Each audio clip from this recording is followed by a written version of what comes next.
7:31. 7:31, okay. We have the minutes from, we have election of officers too. Yeah, here comes Mark. We've received the minutes as well. Would you like to make a motion to approve the minutes? Mr. Chairman, Yes. motion to approve the minutes of May 4th, 2023. Thank you, Michael. I'll second that. Thank you, Joe.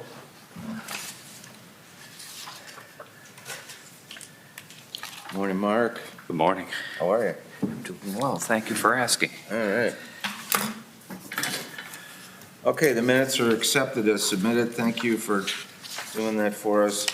New business. Wait, We have second minutes. motion to accept the minutes of December 7th, 2023. Mr. Chair, Yes. I do have a correction for Hold those on. minutes. December? Yep. Okay, Just asking who Mark Ackerman is. that's a good question. He's not even alive anymore. He passed away. He passed away. Passed away. His ghost was. You know, I could use that under the table as an argument, but I would recommend that the minutes be changed to Mark Harrington instead of Mark Ackerman, So done. and then I would move that they be approved. Thank you. Second? Me. Thank you. Those minutes are approved. Okay. Now are we up to our new business? Election of officers.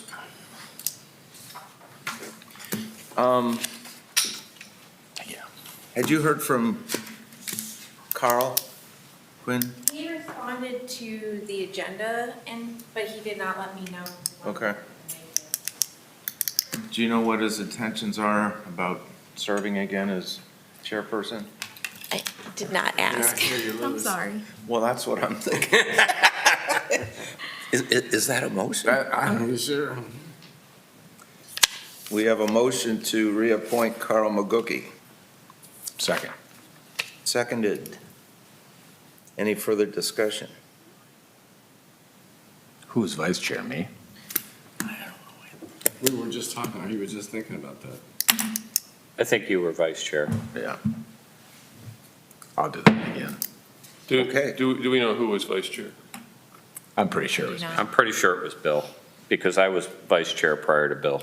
Well, anyway, can we just vote on the chair and then go to the vice chair? Sure. We can vote on both if you want to. Yeah, do them both at the same time. Call for a vote on the chairman, Carl McGookie, for the next year. All in favor signify by saying aye. Aye. Opposed?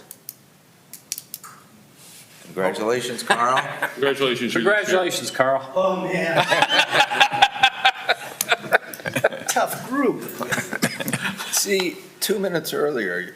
I know, it's all timing. You look good with it, Art. Well, Carl, you were nominated and appointed by a vote, unanimous vote of the board to be chairman for next year. Bill Siemens has also been nominated for vice chair, All right. and we're waiting to vote on that, so. Did we have a second on that? Second. Yeah. Joe did. Okay. Okay. Sit in for Tim King today. Sit in for Tim King today. Okay.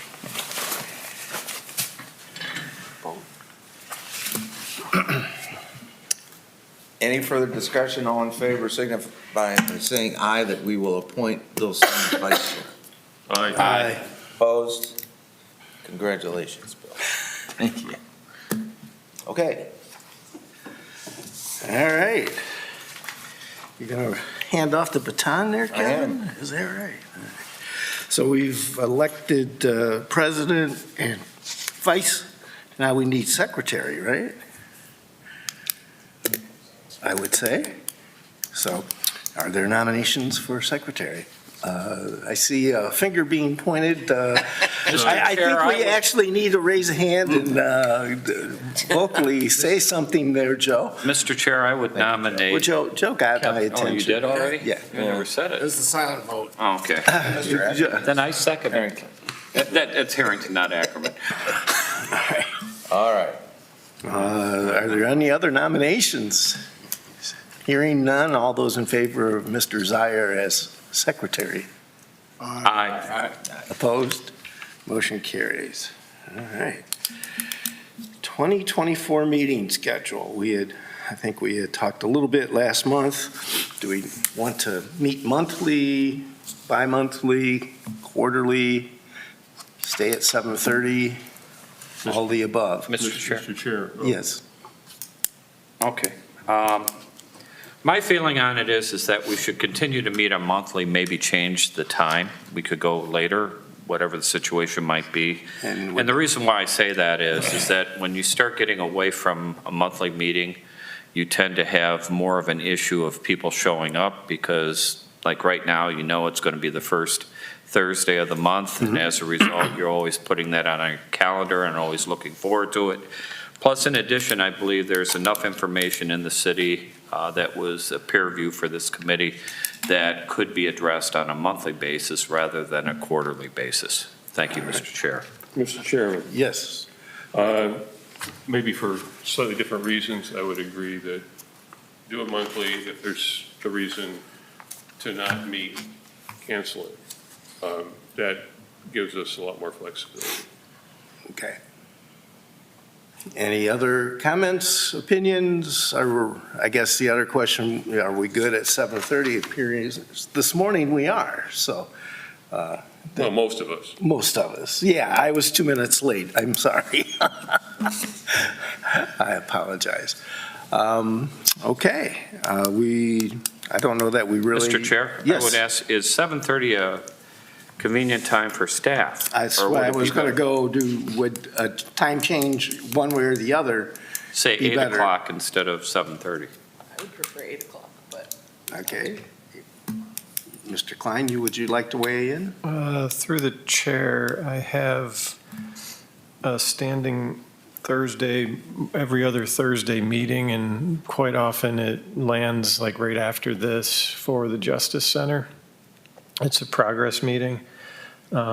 So I would probably, depending on when, if there's a 5 Thursday month or something like that, I might not be able to make some of these if that happened. And that meeting starts at 8 or 7 or 8:30. So it gives us, if you did 8, I'd have to be out of here in 20 minutes. Right. Mr. Chairman. Yes, Michael.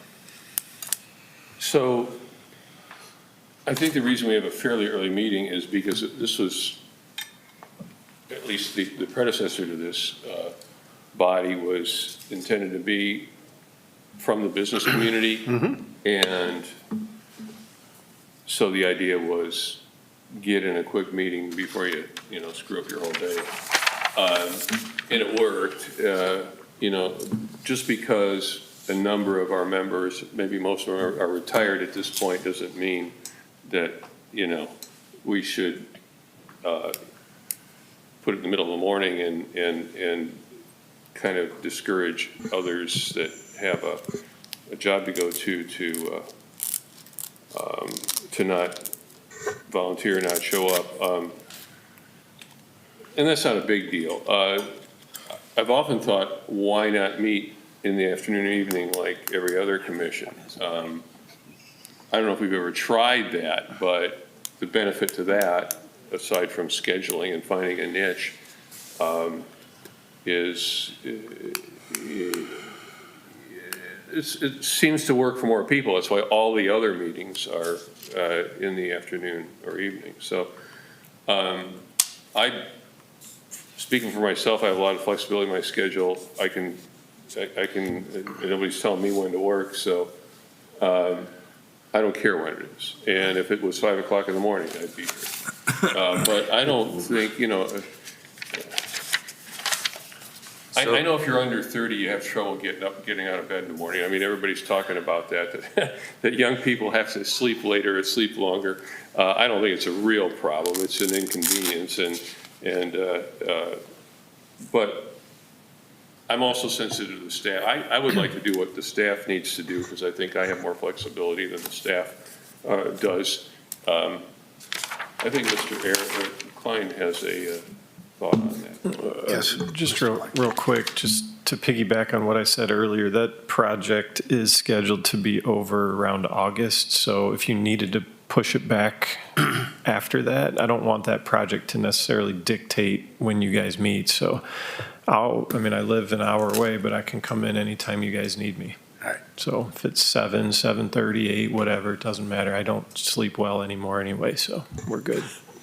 I don't know that we're doing everything we could as a body. It's like, oh, I don't know why we shouldn't meet even if staff has nothing to report, because we're supposed to make recommendations to the city commission regarding matters. So, even having an open discussion or showing up and winding up having coffee, I think is of value.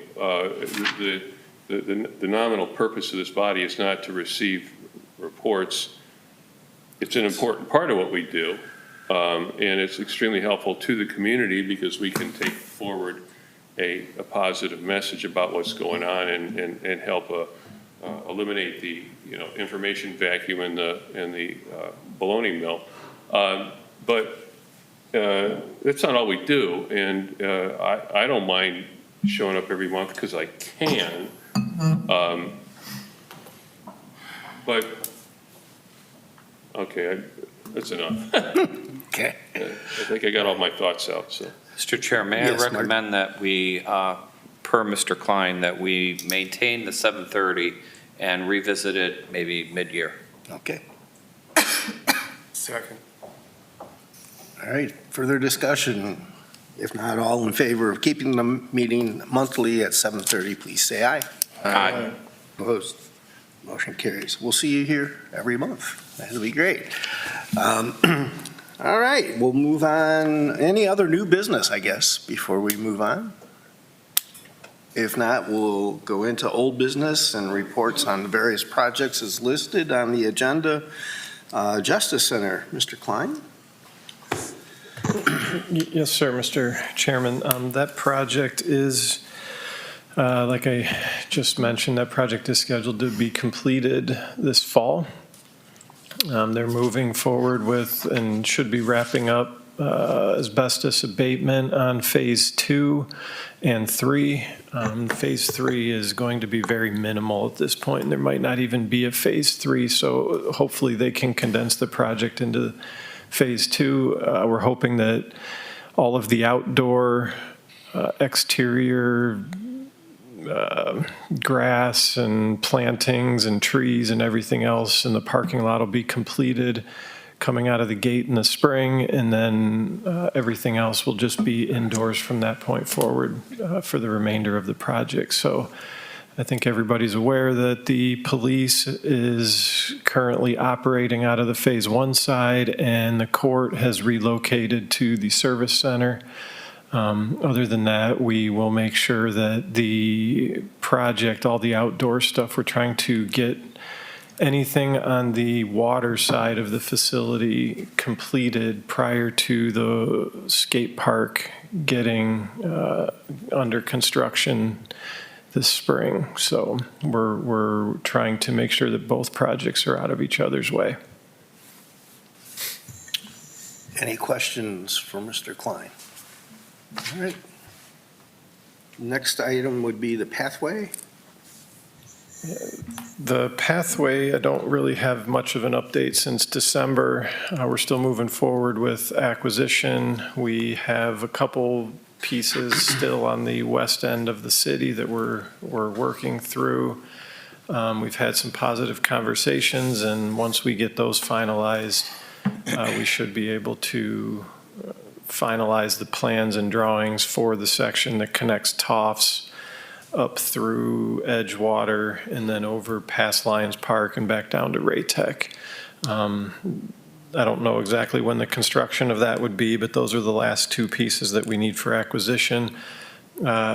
Somewhat on a related note, I just received plans from ODOT for their urban paving project, which is Venice Road and then down Fremont as well. I'm trying to work with them to figure out if there's a way to get the pathway extended across the Cold Creek Bridge without doing any work on the bridge, hopefully just readjusting the alignment, pushing it to the south a little bit, and possibly even eliminating the turn lane that goes westbound from Venice to Fremont, seeing if there's striping changes we can do, because right now there's really no way across Cold Creek farther to the west where it currently terminates unless we add another bridge.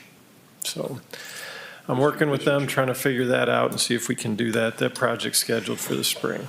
Mr. Chairman? Yes, Mike? Yeah, the issue of the turning lane is a good one, because it's like, if you ask somebody to design that intersection, yeah, they'll put the turning lane in, then you study the traffic patterns and you realize how often would somebody who wants to go straight be waiting for someone turning left there? It's like never. So you really could dispense with that, in my opinion, so. Seems like a really good idea. Mr. Chair, quick question to Mr. Klein. Has there been any progress on the Edgewater aspect for Sabaki?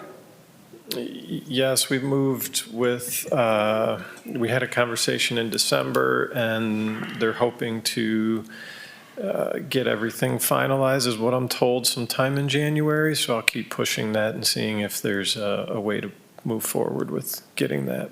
I would ask through the chair that if you have any issues, please contact me, Aaron, and I'll follow up. Yeah, I think right now they're actually waiting on an email from me telling them exactly what we need and how to relay that to the corporate office. So once I get that email out, hopefully this week, then they can move forward with those conversations. Very good. Thank you. Any other questions on the pathway? All right, seeing none, moving on to the landing. Yes, Mr. President, the landing, we are going to still hope for an early spring, sometime in the second quarter, bidding that project out.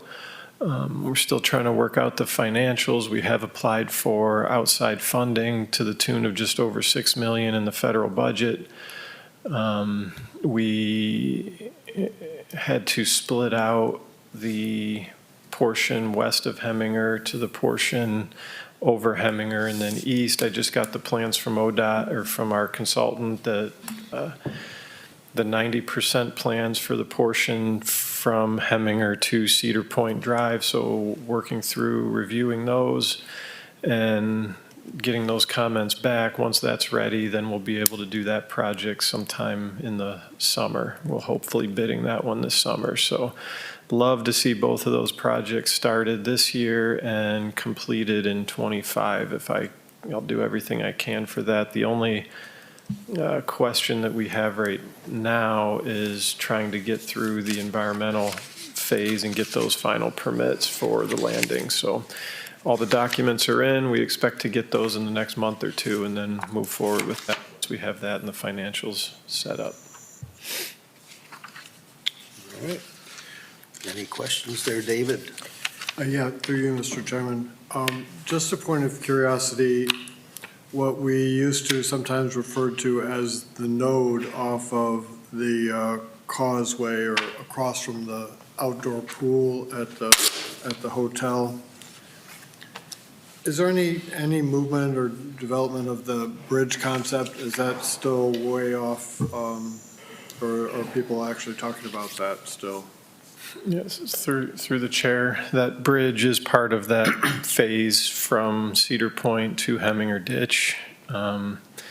That I don't remember the exact clearance from the normal water level. I want to say somewhere in the 14-foot range. It was whatever, when we had spoken with the marina in the area, we came up with that, what they wanted, and that's what it's being designed to.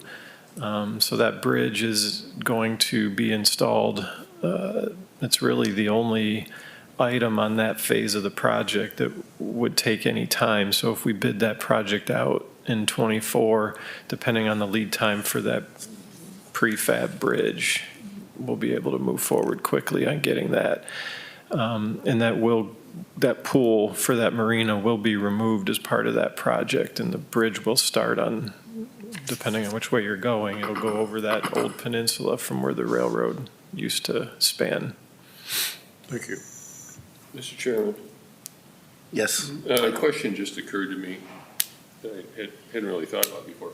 I always assumed that it'd be a pretty long bridge spanning, but would we be narrowing the waterway any, so that the function, the estuarial behavior would be the same? Okay, that's good to hear. All right. Any other questions? Yeah. Kind of associated with that, has there been any resolution to the intersection at the Maples Motel, at the Perkins Avenue, Route 6? Was that part of the purview, your purview? So just to clarify, the RAISE grant that was obtained by ODOT for 25-ish million was actually allocated to two separate projects. One is the city's portion that we were talking about from Heminger to Cedar Point Drive. And then the remaining funds, plus some funding from various other organizations, are being distributed for that piece. And since that is entirely outside of the city, we're coordinating with them on how to make those appropriate connections by the sports center. But so we are involved in the project discussions, but we're not necessarily involved deeply with the conversations outside the city. We're letting ODOT handle that, and they're working through regional planning and through other organizations to make sure that all of that is being handled. So I don't really know how those conversations are going, but since that's being handled through ODOT's public relations folks. Thank you. David. Okay, now I'm putting one and one, trying to, so the roundabout by Thirsty Pony, based on what you said previously about a prefab bridge, I never contemplated that being prefab. That seems like, yeah, a good thing. But it also, I had speculated that until that was done, that a pathway might be routed, and it'll just be too crowded with that roundabout to do any kind of pathway thing through by the Thirsty Pony. Is that, we're going to have no other way other than waiting for the bridge? Through the chair, technically, I would say that along the eastern side of Cedar Point Drive, that is the pathway. It's concrete, it's wide enough to be considered the pathway. The restriction is when you get to the pedestrian bridge on the north side of Cleveland Road that spans Pipe Creek. That's only 4 feet wide, and I don't even know if that's the clear span of it, the clear width of it. But that is not considered a bike path. Now, when that roundabout goes in, we have also obtained funding from ODOT to put a sidewalk from Cedar Point Drive along Cleveland Road on the north side, all the way to, I always am going to refer to it as Bayshore Beverage, sorry, but that's what it'll always be to me. But that's where the pathway follows the old pier track, heads south at that location and reconnects with Cleveland Road. So you'll have the sidewalk on the north side of Cleveland Road, then you'll have the pathway coming down at an angle. They'll intersect there, and it'll continue all the way to Sports Center. Additionally, we are looking to add sidewalk on the south side of Cleveland Road. That's probably 2 years behind, and that'll be completing the sidewalk all the way from that location as well. We'll have a crosswalk coming to the south and then connecting from there all the way back to the west to Pipe Creek, basically. I have one question, and I didn't click in my head when you were talking about that prefab bridge, is that then going to eliminate the ability of boat traffic to go back to, Castaway Bay. Castaway or- Bay area? Right. Or, no, that is what we met with, and again, this project started, what, in 2017, 2018? So back during those initial conversations with the marina and with, I don't think it was Quaker Steak at the time, but, Right. you know, with the restaurants and with everybody else to make sure that they could get boats back through there. We've adjusted the height from the mean water mark for the bay, for that area of Pipe Creek, so that it would accommodate what those boat owners and those marina had wanted at that time. So again, I can't remember exactly what it was, maybe 14 feet, 13 and a That half, would sound 14 about feet, right. something like Yeah, that. That would sound about right. Yeah, plus, at some point, somebody's going to have to dredge back there anyhow, because that's gotten filled back in, I'm pretty sure. Guess I'll never sail the Interlake back. No. Unless you can lean it way over. I did it once. Yeah, right. The whaler could go back there, but, yeah, but I'm not sure today that you'd want to take it back there. All right. The good old days, what can we say? All right, any other questions on the landing and the pathway as it goes along Cleveland Road, I guess that whole area? Did we include the causeway wetlands? That was David's question, I believe, so I think we've included that in the report to some degree. Oh, no, this would be the other wetlands. Yes, Chair. Yep.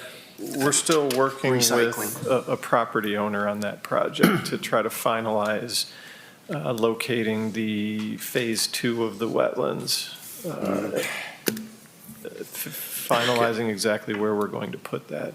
Okay. As far as phase 1, we're still doing all the monitoring, and we're checking out not just the integrity of the structure, but we're also going through all of the environmental and wildlife impacts of that project. We're still working with all of the outside agencies to come up with the science and make sure that it's functioning the way it was intended, and trying to learn from that one. And we'll hopefully be back in the spring to do some plantings before we get Phragmites and other invasive species moving in. Since we had that last year already, we're trying to get out there before that to get natives planted beforehand. All right. Any other questions, comments for the wetland? All right. Good luck staying ahead of the Phragmites. Yeah, it's gonna be hard. All right. Brownfields. Ms. Blair. I just have one correction from last meeting. So I mentioned the Jackson Street lot got an environmental review, and I said phase 1, but it actually was a phase 2 that was conducted on that site. And that's the only update I have for the brownfields. Okay. Any questions for Ms. Blair? Mr. Chair, Yes. before we move on, I just have one item that used to be under old business, and that was the Columbus Ave reconstituting the street, bump outs, area Streetscape? parking. Yes. Yes. Where are we with that project, if I could ask? Thank you. Through the chair, the Columbus Avenue project is, we're finishing up the final design now. We have the final bid documents. There's like a tiny couple little things to correct on there, and we are bringing that to the city commission. We expect to bring that at the second meeting of January for an authorization to bid. Pardon me. That would put us on the timeline to conduct that bidding process and award the project by April. Now, Ms. Blair, I know that we have done parking studies on this and how it would affect. Could you refresh my memory on the number of net gain or net loss on parking with this? Yes, so pardon me, the block between Washington Street and Adams as part of the project will get an additional row of angled parking, which currently is parallel. So that adds spaces back where there is a reduction of spaces when we're moving from angled to parallel on the first 2 blocks of Columbus Avenue. So we were able to achieve a net neutral parking space count with that. There's also a few items planned on the edges like Washington Row, when that gets when the asphalt gets touched up, Josh Snyder in the engineering office is going to restripe those, and we're going to be able to gain a few spaces there. So it was really important for us to look for a parking neutral solution for Columbus Avenue, because there will be a reduction in the on-street spaces in the 100 and 200 block as part of being able to gain the dining space and the sidewalk space that we were looking to do as part of the design of the project. Mr. Chair, the reason why I asked this question, I have heard from some local businesses that they're concerned that it will cut down on their ability to have close-up parking for their businesses type of situation. Has there been any discussion with regard to those businesses with regard to that? Absolutely. We had multiple rounds of engagement with all the building owners and the business owners on the street, and it definitely is a trade-off. What we're gaining is more space for people to walk and more accessible ways for people to get from business to business. I'm confident that that's going to be an increase in foot traffic, which is really what drives business sales in a downtown environment. There will be a reduction in single vehicles that can be parked in front of storefronts. That's part of the trade-off when we're looking at how to create a design solution to get the outcomes that we want. So it's not perfect, right? We can't have it all, but I think that we've reached a good consensus on the design, and that everyone will be really pleased with the outcome. Similarly, if you recall the Jackson Street Pier conversation, parking was a very hot topic, and we can see that when we traded a little bit of parking for public space, we've created an incredible outcome, and I expect a similar outstanding outcome with the Columbus Avenue project. Thank you. Okay, and as always, the comment that I would throw out is we would encourage the business owners to park not in front of their business and somewhere else so that customers could come in. And also, I would hope that once we get through the streetscape that we could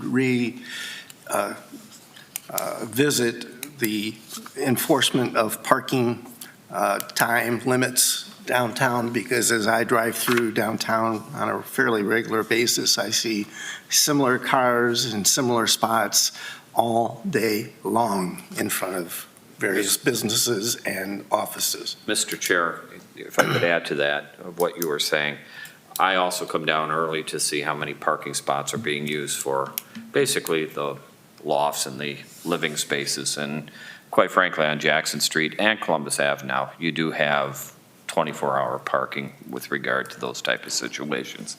So I agree with you on having limited hours would be good. Yep. At least during normal business hours, Yes. as we would say, right? Okay.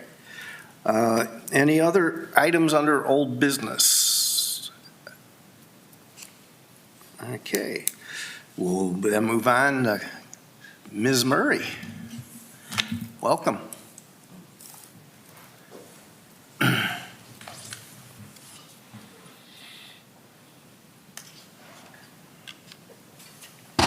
Hello to the Bayfront Corridor Committee, staff, and everyone watching this live on YouTube.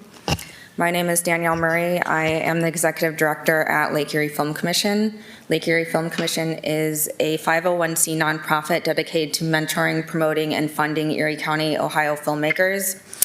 Lake Erie Film Commission held our first fundraising project, the Run Scream Run 5K, a Halloween-themed 5K held on downtown Sandusky, Ohio on October 29th. We are currently applying for grants to cover the remaining expenses of the Run Scream Run 5K. One of the grants we are applying for is the Shores and Islands Ohio Destination Development Grant. One of the requirements to qualify for the SNIO grant is letters of support from community partners. I would like to ask for one of these letters of support to come from the Bayfront Corridor or via specific committee members who support the mission and project. I believe that the Lake Erie Film Commission deserves a Bayfront Corridor support because of our benefit to the city of Sandusky and use of the waterfront vicinity. The Run Scream Run 5K utilized the Sandusky Bay Pathway in our 5K route, which ran from Tony's along the Sandusky Bay Pathway with loops at Sycamore Street and Shelby Street Boat Launch. We utilize a local restaurant, Tony's, on 115 Water Street as the Run Scream Run 5K after-party venue. We held the 5K at the end of October, considered the off-season. It's projects like the Run Scream Run 5K that make the city of Sandusky a desirable place to live year-round. Receiving the Shores and Islands Development Destination Grant would allow Lake Erie Film Commission to pursue all of our upcoming projects, including the second Run Scream Run 5K, which will be held Sunday, October 27th in 2024.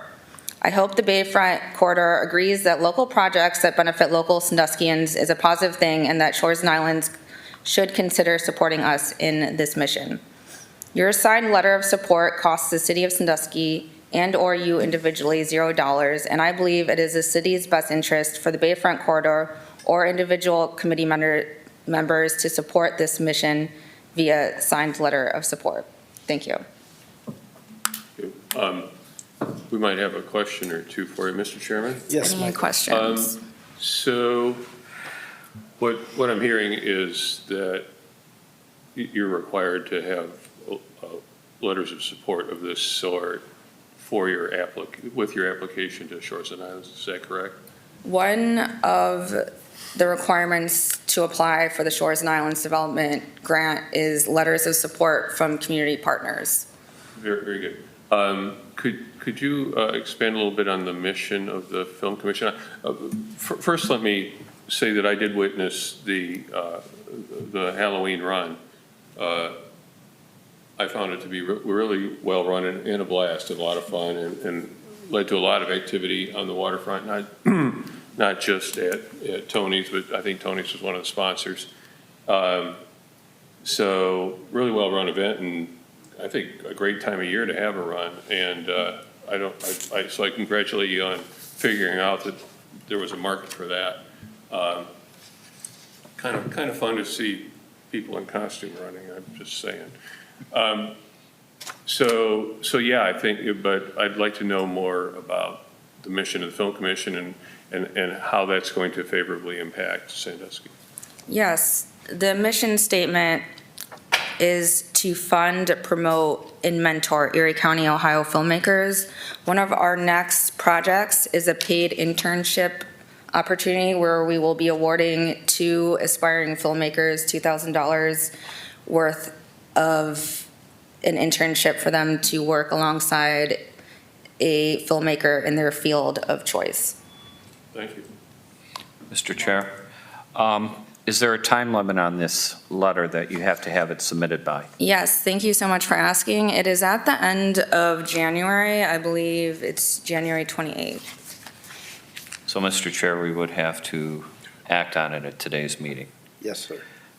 Do you have a website? I'm sorry to ask. Yes, it's lefc.org. lefc.org. All right. And it has all our next Mr. Chairman, meeting is coming up as well. Yes, Michael. what if we worked with the staff in the manager's office and so forth and came up with the wording of a letter, and then once that's all figured out, then it could, I think maybe they could ask the chair to run down and sign the letter and it'd be all covered, right? Yep. Would that be a good way to, Aaron, is that something that could work?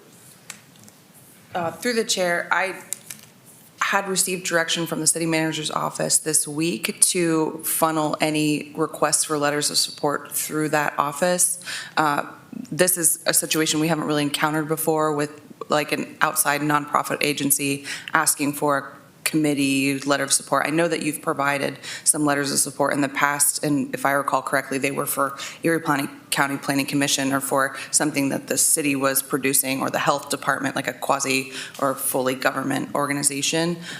So I'm happy to continue to shepherd this conversation internally and report back to you, especially if we get to some sort of letter. Well, asking the it committee seems members. that would be consistent with my proposal to, rather than pen a letter here and sign it, to discuss it with the city manager's office and make sure that and maybe even the law department too, to make sure everything's proper. That'll give you a chance to do it, and then we don't, assuming Chairman McGookie's willing to come in sign a letter, assuming we can come up with one, that would kind of take care of the time constraints, right? Right.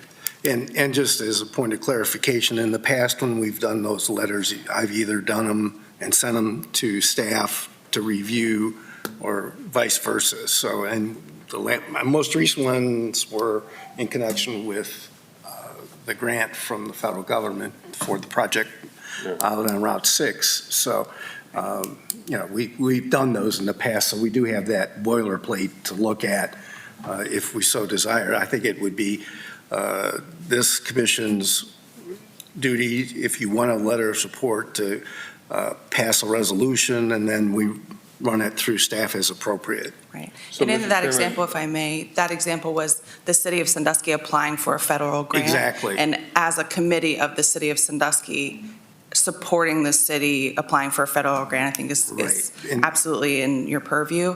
What the concern would be is that an outside organization applying for funding from another outside organization, asking the committee of the city to support, a letter of support, could open up a lot of questions from. Okay. Right, and that's why I'm recommending, I'm suggesting that we make sure that the law department, has a chance to weigh in. In this particular case, we're talking about two organizations in the public interest. I, as a Bayfront Corridor Committee members, feels that, we're not talking about spending city money on this or anything, we're talking about,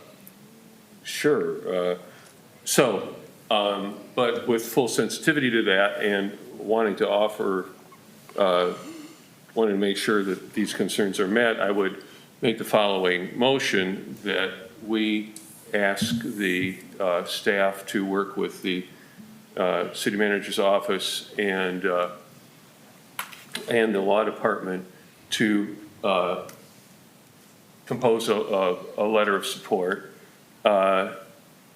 and authorize our chair to sign it once that, if and when that is able to be accomplished.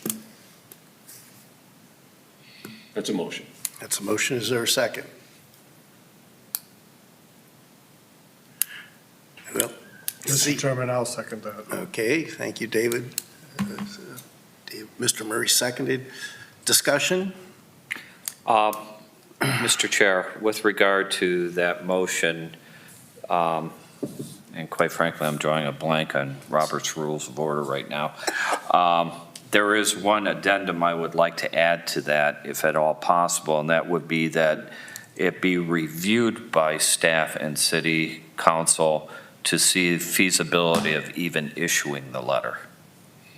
In other words, I would believe with Mike's well, he motion, was saying it's covered. drafting a letter. That it could not happen if staff and council would not approve it. So I think it's covered in the motion. But what I'm getting at is that staff and city manager should have the final say Yes, as to whether we're going to actually issue a letter or Absolutely. not. And That's all I I'm think saying. that's what Mike's motion actually Well, was intended to do. If we, one way of clarifying is, I would second the motion to amend the motion. That's fine. Which you can accept Yeah, without a yeah. vote if you Right, have no objection. that's fine. We'll do that, and we'll incorporate it as a single vote, and we'll skip Robert's rules on voting on the amendment. I think it's consistent. But I think it's consistent. And I would put as a side comment that Ms. Murray's request was not only from the commission itself, but from individual members have that ability to send letters as citizens in support of the project, which would also carry some weight. Correct? The requirement said community support from community partners, so. Right. So I think we could do that as individual members. And that may relieve the city from having to open a door that they might not want to open. So, okay. So there's a motion on the floor, and it's been seconded. Any further discussion? Mr. Zayar, I see you.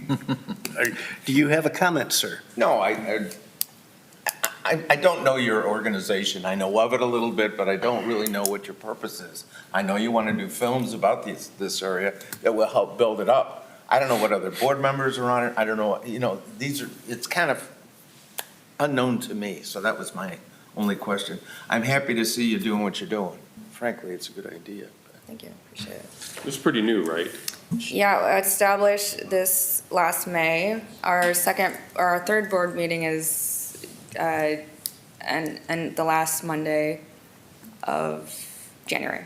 Have So- you received a letter of affirming from the IRS the Yes, we have the determination letter, so we are a 501c nonprofit. We've been holding our board member meetings at the Erie County Chamber of Commerce, so they are also a partner, and I'm hoping they could potentially offer a letter of support as well. How many on your board? We have 5 board members, 3 staff members, including executive director. I'm the executive director. We have assistant director and program coordinator. We have 5 board members total, and we're hoping to get 11 board members by the next meeting. And the next meeting is an open meeting, so anyone is welcome to come and see what we're about. When is that next meeting? January It's- 29th. The last January in, According to the last one website, in- January 29th. yeah, 29th, yes, exactly. Yes, So Joe. are you located at 604 West Washington, then in the old chamber building? Is that where you're at? Yeah, Okay. Upstairs or downstairs? downstairs. I see a lot of traffic in there, empty boxes laying all over the place. What was that? A lot of empty boxes in the one room, there was, like, people were moving, I could see that. I was in there a couple days ago. Oh, yes, we held our meeting in the first room, so, and that's at 5 PM on that Monday, so. Well, if that was an Everyone's welcome to invitation, go there. I'm sure everybody'd love to have an email. Yeah, there's also Bake Erie will be supplying the baked goods, so That's even a better run. that's really what I was excited about. Fine. Okay. Okay. Thank you. So, motion, any more? Any further discussion? If not, all those in favor of the motion? Let me make sure I understand the motion. All right, please Mike, read it. You propose that the letter that would be sent would be reviewed by the city, Yes, and then, if acceptable to the city, submitted to Carl for his signature. and that we authorize Carl to sign that. Okay. That was your motion, Dave seconded, and then Mark, you Did said some- The amendment is that the city would approve to even submit a Okay. letter. I got you. Okay. Just clarifying that Just the clarifying. city would approve it. All those in favor of the motion as amended, please say aye. Aye. Opposed? Motion carries. Thank you. Thank you. All right, any other items to bring forth before Bayfront Corridor Committee this morning? If not, a motion to adjourn? So moved. Second? Second. Adjourned. Thank you. You know, go to the floor. Yeah? I am. All right. Thank you very much.